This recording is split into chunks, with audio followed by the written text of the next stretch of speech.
देखो converse of Thales theorem, इसको हम किससे करेंगे? हम लोग इसको करेंगे आपका सिमिलैरिटी से, ठीक है, कॉन्ट्राडिक्शन से नहीं करेंगे, जो कि एनसीईआरटी में दिया है, वो थोड़ा सा कम समझ में आता है आप लोगों को, लैंग्वेज ज़्यादा उसमें। बेटा लैंग्वेज अभी आपको मैं समझा रहा हूँ स्टेटमेंट के अकॉर्डिंग, आप समझते चलिएगा।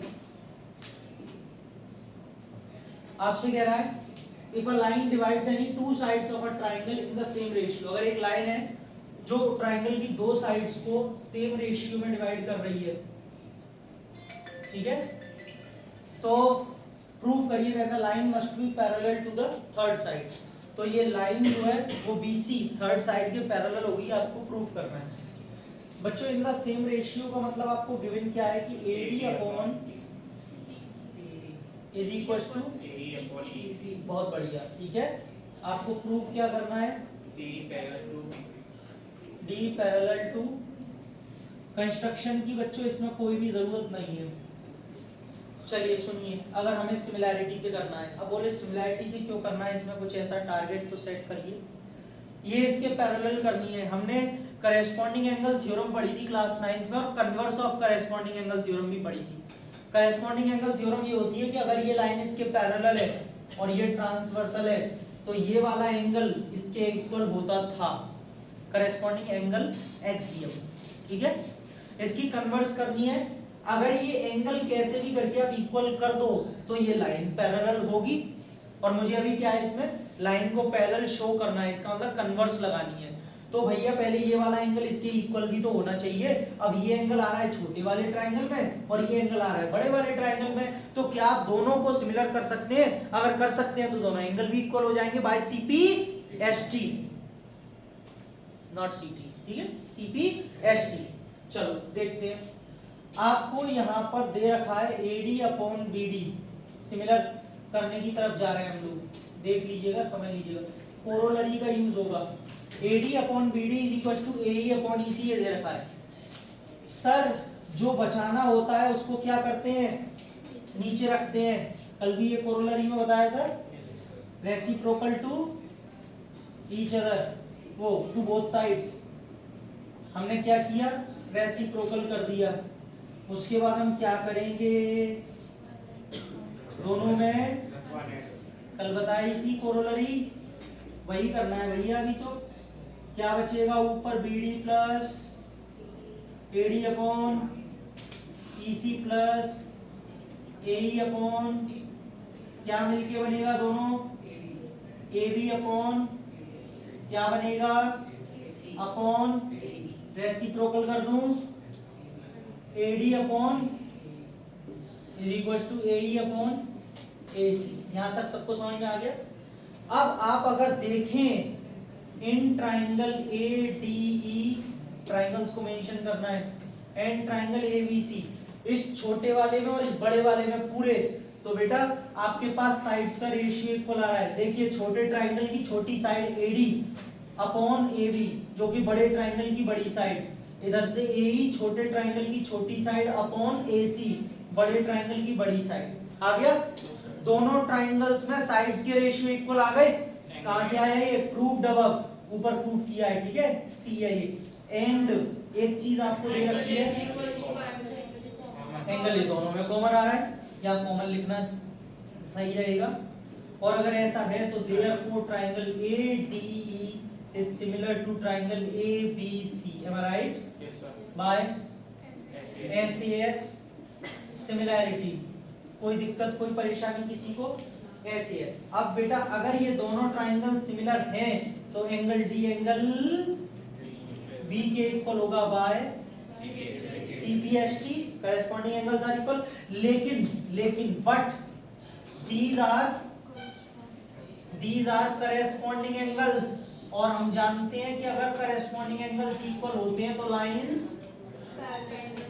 so line DE parallel to BC by converse of corresponding angle axiom। किससे? converse of corresponding angle axiom से DE parallel to BC, hence proved। यही प्रूव करना है, ठीक है, सो यही प्रूव करना था। आ गया?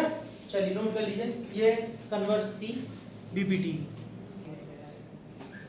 देखिए आपसे कह रहा है इन द गिवन फिगर, जो मैंने लिखा नहीं है, AB पैरेलल टू DE, बेटा ये AB DE के पैरेलल है, BD पैरेलल टू EF, ये BD EF के पैरेलल है, ठीक है। प्रूव करना है आपको DC square is equal to CF into AC, ठीक। मैंने आपको कल एक बात बोली थी कि जैसे ही आपको दिखे कि ये वाली लाइन बीच में बनती हुई लाइन थर्ड साइड के पैरेलल है, तो आपको कौन सा कॉन्सेप्ट लगाना है? कल क्या बताया था मैंने? बीपीटी बोला था। पैरेलल वाला मतलब समझ जाइएगा, बीपीटी थ्योरम का कॉन्सेप्ट लगना है या फिर कन्वर्स का, लेकिन लगेगा बीपीटी से रिलेटेड ही। अच्छा, सबसे पहले क्या लिखते हैं? गिवन में क्या है? AB parallel to DE, BD parallel to EF। उसके बाद क्या लिखते हैं? क्या प्रूव करना है? DC square is equal to CF into, construction की जरूरत है नहीं क्योंकि बीपीटी लगानी है जिसमें कंस्ट्रक्शन की कोई जरूरत नहीं है। टारगेट एक बार समझ लीजिए, रटना नहीं पड़ेगा। DE पैरेलल टू AB ये बोला है, समझने वाली बात है। ये लाइन आपको FE दिखाई नहीं देनी चाहिए जब तक, पहले समझ लेना, बाद में नोट करना, पूरा टाइम दूंगा। FE दिखाई नहीं देनी चाहिए और ना ही ये DD, बस इतना दिखे DE पैरेलल टू AB, पहली कंडीशन यही है। इसके हिसाब से क्या होगा? CD अपॉन AD, यही तो होगा। लेकिन बेटा एक चीज देखो, CD की तो हमें जरूरत है, CD की तो, लेकिन क्या हमें यहाँ पे AD की जरूरत है? नहीं, हमें क्या चाहिए? पूरा AC। तो क्यों ना हम इसको ले CD अपॉन AC। आप कहेंगे सर ये कैसे? अभी कोरोलरी क्या कराया मैंने आपको? यही कोरोलरी प्रूव कराई है। दिस अपॉन कंप्लीट पूरी साइड ले सकते हैं, तो हम इसमें कोरोलरी का यूज कर रहे हैं। CD अपॉन AC, तो इधर भी ध्यान से CE अपॉन BC। इतनी बात क्लियर है? पहली लाइन। दूसरा, अब ये वाला पैरेलल है, FE पैरेलल है BD के, तो यहां से पकड़ो CF upon CD is equal to क्या? CE upon CB। सही है? आप देख पा रहे हैं दोनों के RHS सेम हो गए। RHS सेम है तो LHS भी सेम होंगे, वहां से ये रिलेशन बन जाएगा। क्लियर है सभी बच्चों को, या किसी को समझ में नहीं आया तो बताइए। आ गया? अब मैं लिख के समझाता हूँ, ये तो टारगेट सेट किया था, अब लिख के समझेंगे। अभी भी नहीं आया तो पहले समझ लो, बाद में लिख लेना आराम से। चलिए देखिए, DE पैरेलल टू BC, ठीक है अन्वेषा, ये गिवन से आया। DE parallel to AB, sorry गलती से BC लिख दिया है, AB, कोई नहीं, AB लिखो BA लिखो, एक ही बात है। अगर ऐसा है तो CD अपॉन क्या? CA is equal to CE upon CB। अब आप कहेंगे बीपीटी तो नहीं है, कोरोलरी है, तो बेटा आप साफ यहाँ पे लिख लो कोरोलरी ऑफ बीपीटी। बीपीटी को भी तो डायरेक्टली यूज करते हैं, so we can use directly corollary of BPT. अच्छा, ये हो गया भैया। इसको कुछ डाल दूं फर्स्ट इक्वेशन वगैरह अगेन। चलिए देखिए, FE पैरेलल टू, FE है ना, किसके पैरेलल है? BD के। कहां से आया? अगर ऐसा है तो यहां से CF upon CD, CF upon is equal to CE upon किससे? Same reason, corollary of BPT. Equation number 2। आप सबको पता ही है कि जब RHS या LHS दोनों सेम होते हैं उस लाइन को लिखते हैं फ्रॉम इक्वेशन 1 एंड 2। दोनों के RHS सेम है तो CD अपॉन, एक बात हो, CD upon CA is equal to CF upon CD। CD into CD is equal to CF into CA। कोई प्रॉब्लम यहां तक किसी को? नहीं सर, वहां पे CD की जगह DC स्क्वायर लिखा है, इसमें किसी को दिक्कत तो नहीं है? अरे साइड को CD बोलो या DC बोलो। अच्छा, बाकी तो सही है। फिर भी अगर किसी के मन में कोई डाउट हो, परेशानी हो, तो CD को DC लिख लेना, फर्क कोई नहीं है, गलती कोई नहीं है, नंबर भी नहीं कटेंगे। हैंस प्रूफ यहीं तक करना है, बस खत्म हो गया। कुछ पूछना है किसी को? पक्का? नोट करिए, सिंपल था बहुत ही। चल अन्वेषा, अभी थोड़ी देर में बात करते हैं उसकी, पहले देखो ABCD is a trapezium. Yash, ABCD एक ट्रेपेजियम है जिसमें एबी पैरेलल टू डीसी है। एक बात सुन लीजिए आप, अपने मन से एबीसीडी कहीं भी मत बना लेना कि एबीडीसी के पैरेलल ही ना हो रही हो। एबीसीडी तो पैरेलल हो रही है, हाँ तो बेटा एबीसीडी को आप ध्यान से और पूरे होश में बनाना, AB should be parallel to DC हो रही है ना अभी, हाँ तो अपनी मर्जी नहीं है कि कहीं से भी चालू कर दिया। And it's diagonals intersect each other at O, बस वो हो गया उनको, ठीक है। पैरेलल के लिए साइन बना देता हूं, क्या हो गया आदित्य परमार, क्या भूल गए? नहीं पीछे उसकी कॉपी कर रहे हो। Prove that AO upon OC is equal to BO upon OD। अब मैं आपको एक बात बता देना चाहता हूं सभी को, पहले भी मैंने बता रखी है, हंसने वाली बात नहीं है, ये स्टैंडर्ड रिजल्ट है, याद कर लीजिए आप, क्योंकि इससे रिलेटेड आपको क्वेश्चन आएगा। AO OB BD OD और OC, आपको चारों ये चीज यहाँ पे बोली है ना, ये आपको x की फॉर्म में दे रखी होगी और आपको वहां पे x की वैल्यू फाइंड आउट करने के लिए आएगी। प्रूव आ सकता है, लेकिन इसमें एक वैल्यू वाला भी क्वेश्चन आ सकता है, ठीक है। आपको इस रिजल्ट को कैसे याद रखना है वो बाद में बात करेंगे, पहले क्वेश्चन को समझिए, पहले भी मैंने बताया था।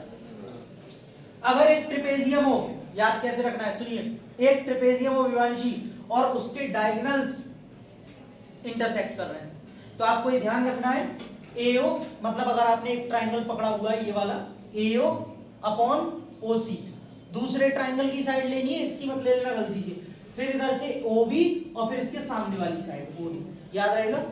अब हम इसका प्रूफ करते हैं, सभी देखिए।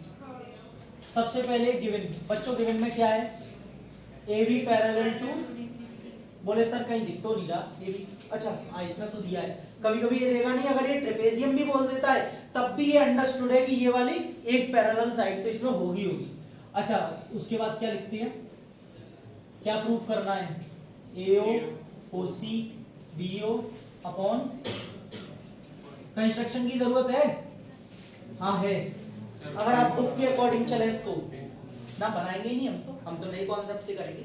अगर आप बुक के अकॉर्डिंग चलते हैं तो इसमें कंस्ट्रक्शन की जरूरत है, यहां से कंस्ट्रक्शन डालिए, लेकिन रटना नहीं है किसी को भी, एक नया सिमिलैरिटी का मेथड सीखते हैं, पहले भी सीखा है। और सुनो मेरी एक बात, आपका ये मेथड वैसे तो स्कूल में भी नहीं कटना चाहिए, लेकिन स्कूल वाला टीचर एक बार को काट सकता है, बोर्ड में नहीं कटेगा, पक्की बात है, क्योंकि क्वेश्चन पे कहीं भी लिख के नहीं आता है कि इसको आप 6.2 वाली यानी कि बीपीटी से करो या सिमिलैरिटी से करो, आएगा क्वेश्चन लिख के? नहीं आएगा बेटा, ये तो अपनी मर्जी है। तो आप समझो मैं क्या दिखाना चाह रहा हूं, देखो यहाँ पे हमें चाहिए, टारगेट सेट कर रहा हूं पहले, OA OB OC OD, ये चार ही तो चाहिए बच्चों। इसके लिए ये वाले ट्राइंगल लिए जाएंगे, पहले ट्राइंगल चूज करना सीखो कौन से लेते हैं, ट्राइंगल AOB और ट्राइंगल COD, ठीक है।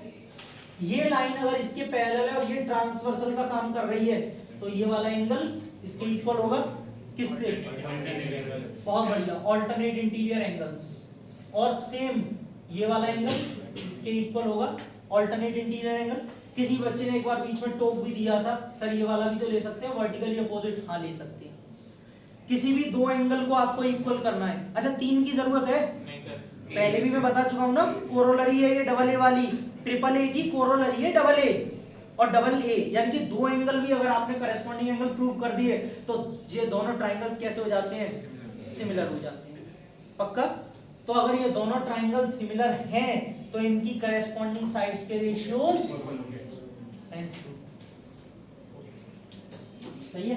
चलो देखो in triangle AOB and triangle COD, triangles को मेंशन करना बहुत जरूरी है। भव्या एंगल पहले ले ले OAB वाला, angle OAB is equal to angle OCD, कैसे, ऑल्टरनेट अपोजिट नहीं interior. Akshita angle OBA is equal to angle ODC, कैसे, सही है, दो करेस्पॉन्डिंग एंगल मिल चुके हैं। ट्राइंगल सिमिलर टू ट्राइंगल, हाँ अब इस लाइन पे आ जाओ, मैं थोड़ा पॉज चाहूंगा बेटा, पहले इधर देख लो सभी, रुक जाओ मत लिखो, इधर देखो। ट्राइंगल AOB COD के क्या है, सिमिलर भूमि, और दीपाली, खास करके आप देखें, आप अभी अभी आए हैं और जो भी अभी नए ज्वाइन किए हैं, यस, कि ये लाइन लिखना बहुत इंपॉर्टेंट है, इसका ऑर्डर चेंज नहीं होना चाहिए। कैसे लिखते हैं? पहला ट्राइंगल आप अपनी मर्जी से लिख लेना, ठीक है, अबे पहला अपनी मर्जी से हमने लिख लिया AOB, लेकिन दूसरा फिर इसके अकॉर्डिंग लिखा जाएगा। भूमि, एंगल A, फिगर में देखो एंगल A किस एंगल के इक्वल है? C। A किसके इक्वल है? C। A फर्स्ट पोजीशन पे, तो C कहाँ आएगा? First position. एंगल O के इक्वल होगा, ये दोनों वर्टिकली अपोजिट। O कहाँ आ रहा है? मिड में, तो O कहाँ आएगा? फिर तो बचा ही नहीं कुछ, क्योंकि C हो गया, O हो गया, तो क्या बचा? D। अंडरस्टैंड, लास्ट में ही आएगा। फिर भी B किसके इक्वल है? D के, और B अगर लास्ट में आ रहा है तो लिखना सीख गए दीपाली? लिखना आ गया? पहला ट्राइंगल अपनी मर्जी से लिखते हैं, लेकिन दूसरा फिर इसकी मर्जी से लिखते हैं, ठीक है। चलिए इसको मैं यहीं क्लोज करता हूं। बेटा किससे हो गया ये? Angle similarity. और अगर ये दोनों ट्राइंगल सिमिलर हैं तो मैं ये बोल सकता हूं इनकी करस्पॉन्डिंग साइड्स के रेशियोज इक्वल है by CP/ST, corresponding parts of similar triangle. अब इस पे भी थोड़ा सा देख लें भाई, नए बच्चे खास करके देख लें इसको कैसे लिखते हैं। OA इधर से या AO, एक ही बात है। AO ले रहे हो फर्स्ट और सेकंड, तो यहां से भी CO आएगा सिर्फ, है ना। ये नहीं यहां से AO ले लिया, यहां से CD ले लिया। पोजीशन देखते हैं, AO अपॉन CO। अगर यहां से आप क्या ले रहे हो? AO, OB ले रहे हो, तो यहां से भी क्या आएगा? OD, सेकंड और थर्ड, ठीक है। किससे? Corresponding parts of similar triangles. देखो यही लाना था, AO अपॉन OC। अब कोई कहेगा सर CO, एक ही बात है, CO लिखो OC लिखो। BO अपॉन, बोलो, OD, बस खत्म, यही तो लाना था। Hence prove.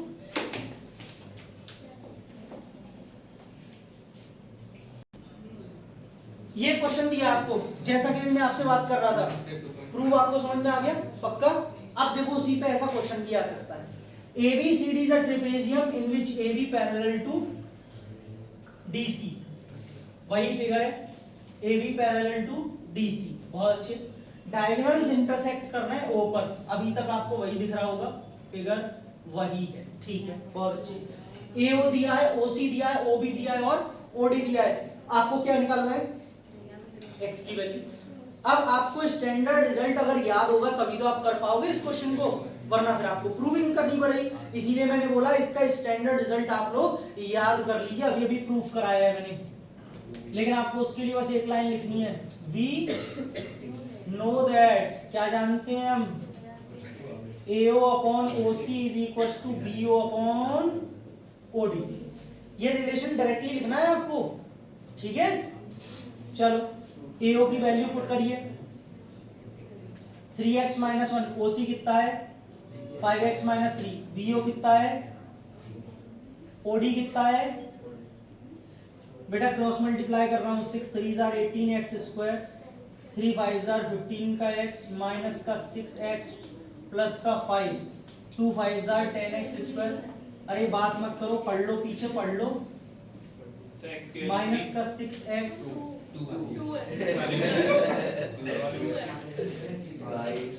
कोई बात नहीं, कोई बात नहीं है, हंसने की जरूरत नहीं था। देखिए 10 इधर आगे माइनस हो जाएगा, हाँ जी, माइनस का 21। और बेटा ये यहाँ पे माइनस का x जब इधर आएगा तो प्लस का हो जाएगा, तो माइनस 21 में से प्लस गया, कितना बचा? माइनस का 20x, 3 इधर आगे प्लस का।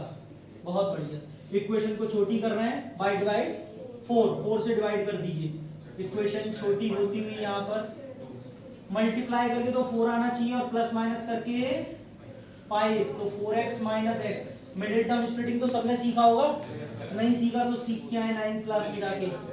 2x कॉमन लिया, x माइनस 2, माइनस 1 कॉमन लिया, x minus 2।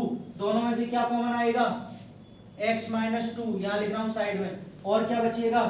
2x minus 1 is equal to 0। जब दोनों को एक एक करके 0 के इक्वल रखेंगे, then we will get x is equal to 2 and x is equal to 1/2। क्या दोनों वैल्यू मान्य है, वैलिड है? नहीं। कैसे?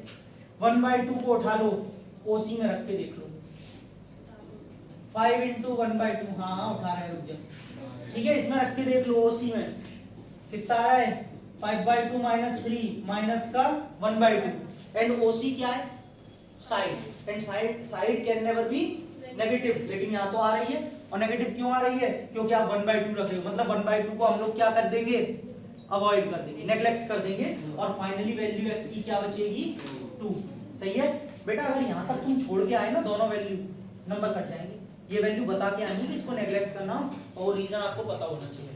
ठीक है, पक्का नोट कर लो। अच्छा समझ में आ गया?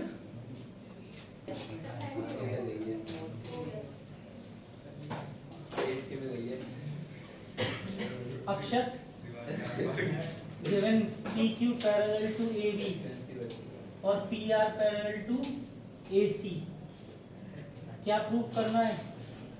QR parallel to BC। Construction की जरूरत नहीं है। आदित्य आपका हो गया होगा शायद। देखिए पहली चीज यहाँ से क्या बोल रहा है, PQ पैरेलल टू AB। हमेशा गिवन को लिया कीजिए, गिवन से ही आंसर आता है। PQ AB के पैरेलल है, ये गिवन है। अगर ऐसा है, अब है तो ट्राइंगल OAB में अगर हम लगाएंगे इसके पैरेलल है, तो OQ upon BQ is equal to OP upon PA। यही होती है BPT, बस ट्राइंगल को थोड़ा घुमा दिया है, ऐसे कर दिया है। ट्राइंगल को मेंशन करिए, इन ट्राइंगल OQP,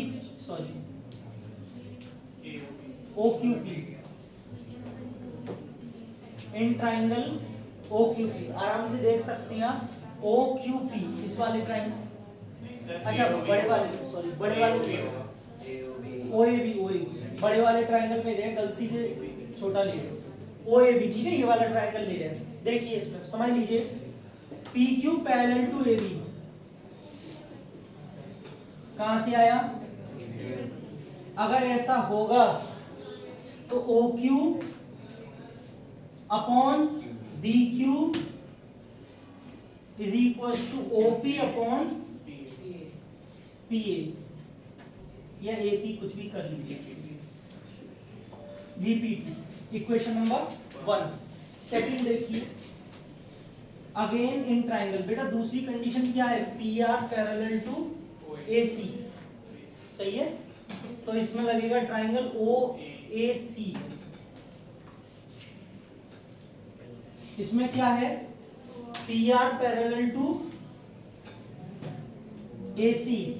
कैसे? अगर ऐसा है तो यहां से OR upon RC is equal to OP upon equation number 2। लेकिन कैसे? ठीक, आप बहुत ध्यान से देखिए, OP upon AP, OP upon AP, RHS दोनों के सिंपल सेम है। तो फ्रॉम इक्वेशन RHS दोनों के सेम है, तो LHS भी OQ upon BQ is equal to OR upon RC। सही है, आप देख सकते हैं अगर OQ upon BQ is equal to OR upon RC है, अभी मैंने आपको कन्वर्स ऑफ थेल्स थ्योरम कराई है। अगर साइड्स के रेशियोज इक्वल होते हैं तो वो लाइन थर्ड साइड के पैरेलल होती है। ठीक है, तो इस तरीके से QR पैरेलल टू BC, कैसे? Converse of BPT। यही प्रूव करना है। यस, यही प्रूव करना है। नोट कर लीजिए।